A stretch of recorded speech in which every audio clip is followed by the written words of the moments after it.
Bonsoir à tous et merci d'être toujours au rendez-vous du temps d'information sur RTI2, la chaîne la plus proche de vous. Aujourd'hui, nous mettrons l'accent sur l'évolution des travaux de bitumage de l'As Abata-Bingerville afin de mettre fin au calvaire des populations de cette zone.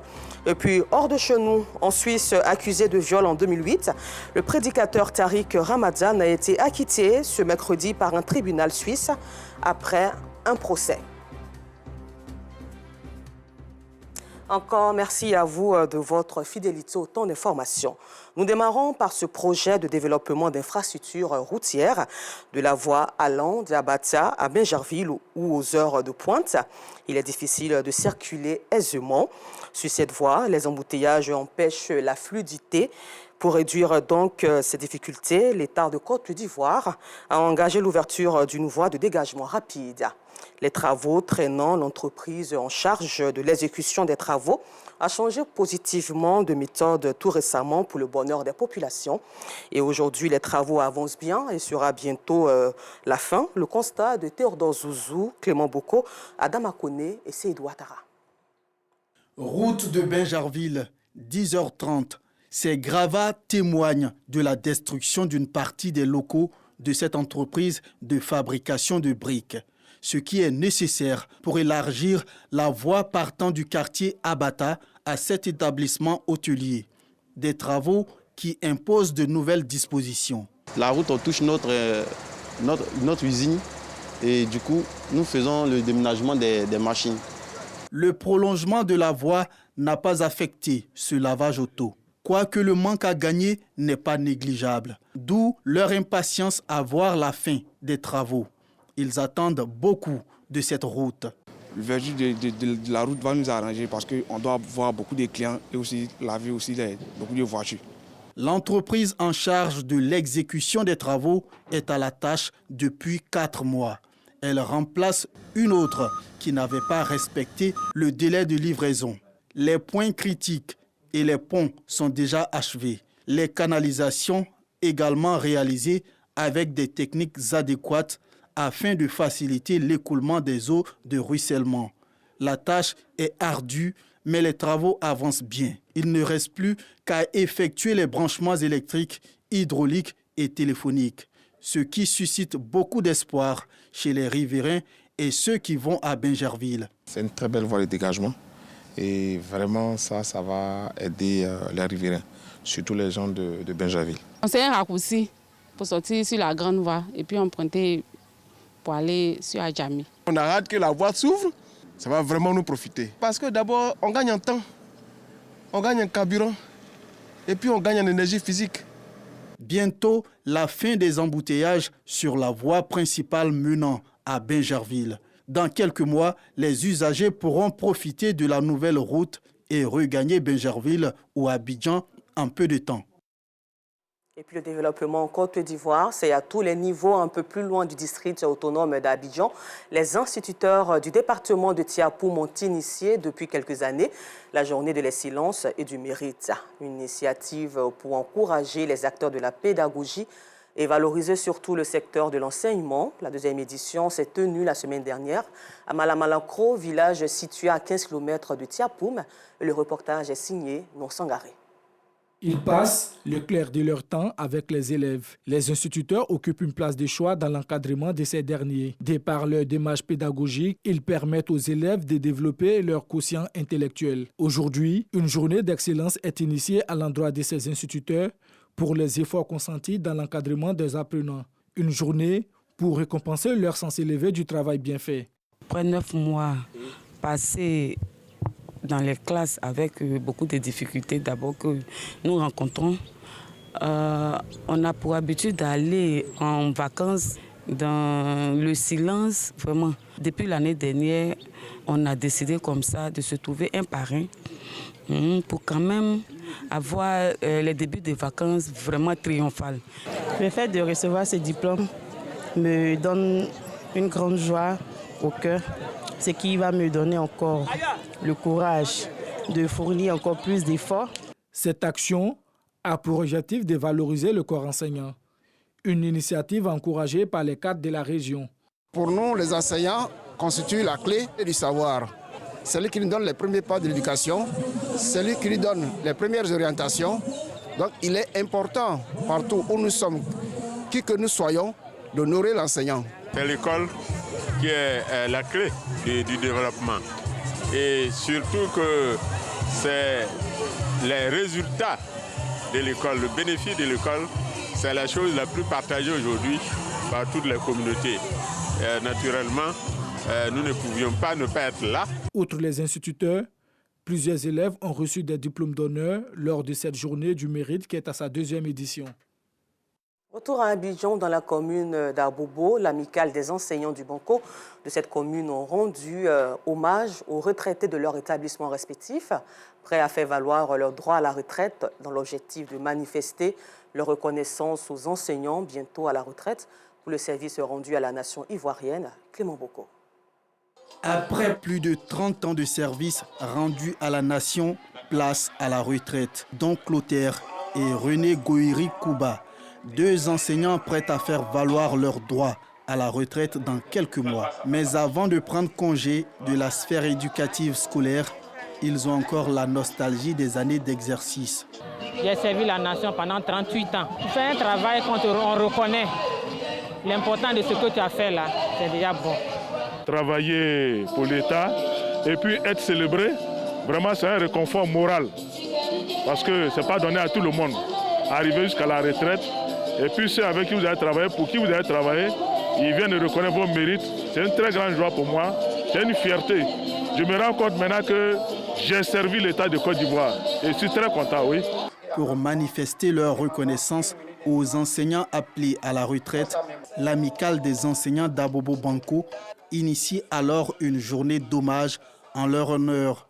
Objectif, valoriser ces fonctionnaires au soir de leur carrière professionnelle. Nous avons décidé, nous, à notre humble niveau, de dire un au revoir assez spécial à nos doyens. Je m'adresse à mes collaborateurs, qu'ils sachent qu'ils n'ont pas vécu inutilement. Ils ont rendu un grand service à notre belle patrie en formant ces cadres de la nation. Occasion pour Pargasoro Kone de Madongui, parrain de la dite cérémonie, d'encourager l'initiative et de saluer l'ensemble des enseignants pour les efforts fournis dans l'encadrement et la formation des apprenants. C'est des enseignants très heureux qu'on a vus parce qu'ils ont servi avec quiétude, sérénité, ils ont servi avec responsabilité la nation ivoirienne, la société, vu qu'ils ont permis à certains enfants qu'ils ont eu à encadrer, qu'ils ont eu à former, à instruire et à éduquer, d'être des cadres de ce pays-là. S'il y a un corps de métier à qui il faut rendre hommage ou qu'il faut, n'est-ce pas, apporter un soutien très fort, c'est bel et bien les enseignants. Et ce sont ces enseignants-là qui nous permettent d'avoir la connaissance et le savoir. C'est pourquoi nous avons décidé de leur rendre hommage. Cette activité de reconnaissance a été marquée également par la remise symbolique de présents, de diplômes d'honneur aux nouveaux retraités avant une manifestation festive. Et vous savez que l'année scolaire tire à sa fin en Côte d'Ivoire, mais cela n'empêche pas le conseil municipal de Treichville de poser des actions sociales en faveur des apprenants. Pour mieux équiper les établissements, un don de matériel d'un montant de plus de 20 millions de francs CFA a été offert par le maire Albert-François Amichia aux écoles maternelles municipales de la commune Nzassa. La cérémonie de remise s'est déroulée à l'école municipale, maternelle plutôt, de Treichville, en présence de Clément Boko. Les tout-petits de l'école maternelle municipale Achi Andjo de l'avenue 8 à Treichville reçoivent la visite du maire de la commune. Albert-François Amichia n'est pas venu les mains vides. Des matelas, des congélateurs, des chaises et plusieurs autres fournitures de bureaux pour équiper les écoles maternelles publiques de la commune et le centre d'action communautaire pour l'enfance François Amichia. Cette cérémonie répond à une requête de la commission des affaires sociales du conseil municipal qui, après avoir fait un tour de nos établissements scolaires, a vu la nécessité de réhabiliter et de rééquiper cela. Nous l'avons fait à cette période où nous sommes pratiquement à la fin de l'année pour permettre à la rentrée prochaine à ceux qui viendront de pouvoir évoluer dans de meilleures conditions. Mais cela parce que nous avons mis l'accent au niveau du conseil municipal sur le social et plus principalement sur l'éducation.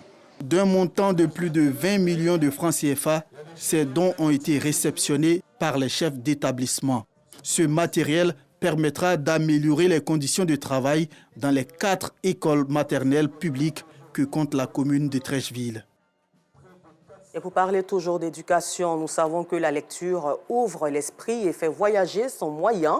Et ça, Sidney Carasme l'a bien compris. Il a célébré les 20 ans d'existence du Romandrome à Treichville le mardi 23 mai. Cette célébration qui a enregistré la présence de plusieurs personnalités et des élèves avait pour enjeu majeur la sensibilisation à la lecture et surtout à l'écriture littéraire.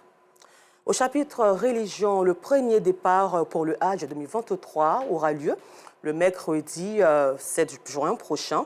Mais avant, le commissaire du Hajj, l'imam Bachir Ouattara, a animé une conférence de presse ce mercredi 24 mai au siège du dit commissariat aux 2 plateaux dans la commune de Cocody en vue de présenter le projet Tariq Makka ou route de la Mecque, une initiative des autorités saoudiennes en vue de faciliter ce voyage spirituel aux candidats du Hajj, mais surtout vise à faciliter les conditions d'entrée sur le territoire saoudien. Et il faut souligner que de tous les pays qui effectuent le pèlerinage en terre sainte d'Arabie Saoudite, notre pays, la Côte d'Ivoire, est le seul pays de l'Afrique subsaharienne sur les 7 pays choisis. Pour ce projet, le compte-rendu est signé par Assoro Kone de Madangui. La Malaisie, l'Indonésie, le Pakistan, le Bangladesh, la Turquie, le Maroc et la Côte d'Ivoire sont les 7 pays choisis par les autorités saoudiennes pour l'édition 2023 du projet Tariq Makka ou la route de la Mecque. Ce projet, lancé pour la première fois en 2017, vise à faciliter aux candidats du Hajj le pèlerinage à la Mecque, mais surtout faciliter les conditions d'entrée sur le territoire saoudien. Le choix de ces 7 pays en reconnaissance du niveau de qualité de leur organisation. Comme vous pouvez le constater, notre pays, la Côte d'Ivoire, est le seul pays de l'Afrique subsaharienne à faire partie de ce projet. Le projet Tariq Makka est une innovation majeure. Cette initiative consistera essentiellement à faire venir des officiels saoudiens de l'immigration en Côte d'Ivoire afin d'assouplir les procédures d'entrée des pèlerins en Terre Sainte, en finalisant toutes les procédures policières et douanières à partir de l'aéroport d'Abidjan.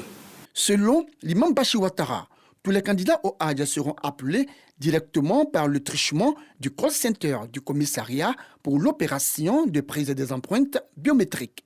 À compter de demain, jeudi 25 mai 2023, nous allons déployer des équipes tant à Abidjan qu'à l'intérieur du pays pour procéder à l'enrôlement des données biométriques des pèlerins. Nous aurons par conséquent Treichville, Marcory, Plateau, eux, ils seront conviés à la mosquée de l'avenue 8 à Treichville. Ceux de Koumassi, Port-Boué, Gonzac-Ville, zone 4 à la grande mosquée de Koumassi. À Bobo, à Nyama, à Djamé, à la mosquée Fitia d'Abobo. Cocody, Benjerville, à la mosquée d'Adjen. À Tekoubé, Yopougon, Songon, Dabou, à la mosquée des Toits Rouges de Yopougon. À l'intérieur du pays, ce seront des localités de Boaké, d'Abengrou, de Daloa, de Korogo, Man, Odioné et San Pedro, qui serviront des sites d'accueil et d'enrôlement des pèlerins des zones mitoyennes. Au cours de cette conférence de presse, l'imam Bachir Ouattara, commissaire du Hajj du contingent étatique, a annoncé que la phase de départ cette année est prévue du 7 au 16 juin prochain. Et dans cette même atmosphère, le nouveau président du Conseil des cheikhs chiites de la région du Sud Komoé a été investi par ses pairs en présence des guides religieux, des fidèles, des élus et cadres du Sud Komoé. Sa nouvelle mission sera donc d'unir les populations et promouvoir les vraies valeurs de l'islam telles que la paix, la solidarité, le vivre ensemble et l'entraide. La rencontre s'est tenue dans la ville balnéaire de Grand Bassam, comme l'expliquent ici Bintou Pekele et Enza Traoré. Le turban attaché sur la tête donne à Cheikh Ibrahim Diakité les pleins pouvoirs pour être le président du Conseil des cheikhs chiites de la région du Sud Komoé, investi par ses pairs en présence de sa famille et de ses amis venus du Mali, du Burkina Faso et du Sénégal, Cheikh Ibrahim est prêt à accomplir la mission qui lui est assignée. Je remercie toute l'Assemblée ici présente, particulièrement Monsieur le ministre. Je dis à Dieu, Alhamdulillah Rabbil Amin, la mission qui m'a été confiée, je fais mes efforts, Inch'Allah, et je salue toute personnalité ici. Cela nous fait énormément plaisir de voir que nos frères chiites s'organisent dans le sud Comoé. Cela va permettre, dans cette organisation, de créer une harmonie entre les différentes organisations religieuses et musulmanes qui sont ici en Côte d'Ivoire, Inch'Allah. Chacun a son orientation spirituelle. Aux côtés de ce parterre de guides religieux, élus et cadres de la région du Sud Comoé. Nous sommes venus tous soutenir notre frère l'imam Ibrahim Diakité pour son investiture en tant que représentant de la communauté chiite dans le Sud Comoé. Et c'est cela la ville de Grand Bassam. Nous sommes là pour lui apporter tout le soutien qu'il faut, que la population de Grand Bassam suive cet exemple-là aujourd'hui, exemple de paix, de cohésion sociale, qu'on ne laisse surtout pas la politique diviser cette population. Occasion pour Kouadio Kona Bertin, ministre de la Réconciliation et de la Cohésion nationale, d'inviter les fidèles musulmans à l'union et au vivre ensemble. J'ai vu des frères qui honorent leur religion, l'islam, dans le respect de la laïcité et des règles en vigueur dans notre pays. Ça a été un grand moment de convivialité. Nous avons intérêt à accompagner le chef de l'État, son Excellence M. Alassane Ouattara, dans sa quête inlassable de maintenir la Côte d'Ivoire dans un climat de paix. Ensemble, nous devons y contribuer. Les religions doivent nous aider en cela. Cheikh Ibrahim Diakité rejoint ainsi la grande liste des présidents de région du CCC, le Conseil des cheikhs chiites de Côte d'Ivoire. Leur mission commune, promouvoir les valeurs de l'islam et œuvrer pour la paix au sein de la communauté. À la page sport, la cérémonie de remise officielle de ballons aux établissements scolaires pour le compte des participations au championnat scolaire national s'est tenue le mardi 23 mai au lycée classique de Cocody. Et pour ce faire, nous suivons le compte-rendu de Véronique Conan du service des sports. Ce sont 27 700 ballons de football qui ont été offerts aux différents établissements scolaires pour une participation saine au championnat scolaire national. Ce geste traduit l'engagement que la CAF a pris en 2021 avec la FIF et les autorités gouvernementales ivoiriennes en vue de renforcer la pratique du sport scolaire. La première édition a vu le collège de la Fontaine de Saïwa chez les dames et le cours secondaire venu de Saïwa chez les hommes aller participer au championnat scolaire africain en 2022 en Égypte. En présence du président de la Fédération ivoirienne de football, Idriss Diallo, du DG de l'OASU, Koné Mamadou Souleymane et des acteurs du sport scolaire, 10 établissements ont reçu de manière symbolique des mains de la ministre Marietou Koné les dons. Je voudrais exprimer notre profonde gratitude à la CAF pour ce geste remarquable, gratitude à la FIF. Ce soutien précieux contribue à renforcer notre politique éducative axée sur le développement global des enfants en favorisant leur épanouissement physique, mental et social. Nous avons obtenu de la CAF et de la FIFA un certain nombre de ballons à mettre à la disposition de nos écoles. Le but, c'est faciliter la pratique du sport en général et du football en particulier, de sorte qu'ils puissent travailler, s'entraîner, que les meilleurs participent aux compétitions WASU et que nous puissions avoir 2 équipes représentatives pour la saison prochaine. Les phases nationales se tiendront après les phases finales de district de l'OASU. Nous vous le disions au titre, hors de chez nous, l'islamologue Tariq Ramadan, accusé d'avoir violé une femme en 2008 à Genève, a été acquitté ce mercredi par un tribunal suisse après un procès lors duquel le procureur avait requis 3 ans de prison dont la moitié ferme. La partie plaignante a immédiatement annoncé qu'elle allait faire appel. La justice libanaise a interdit ce mercredi 24 mai au puissant gouverneur de la Banque centrale du pays, Riyad Salamé, qui fait l'objet d'un mandat d'arrêt émis par la justice française, de quitter le pays. Et nous terminons ce temps d'information par cette note triste. Aux États-Unis d'Amérique, l'industrie américaine est en deuil, souvent qualifiée de reine du rock'n'roll. La célèbre chanteuse américaine Tina Turner est décédée à l'âge de 83 ans, a annoncé l'un de ses représentants. L'artiste, connue pour ses chansons à succès, est morte des suites d'une longue maladie Dans sa maison en Suisse, elle se distinguait notamment par son gratognon-grognon, son sourire franc et son impressionnante collection de perruques. Toutes nos sincères condoléances à la famille.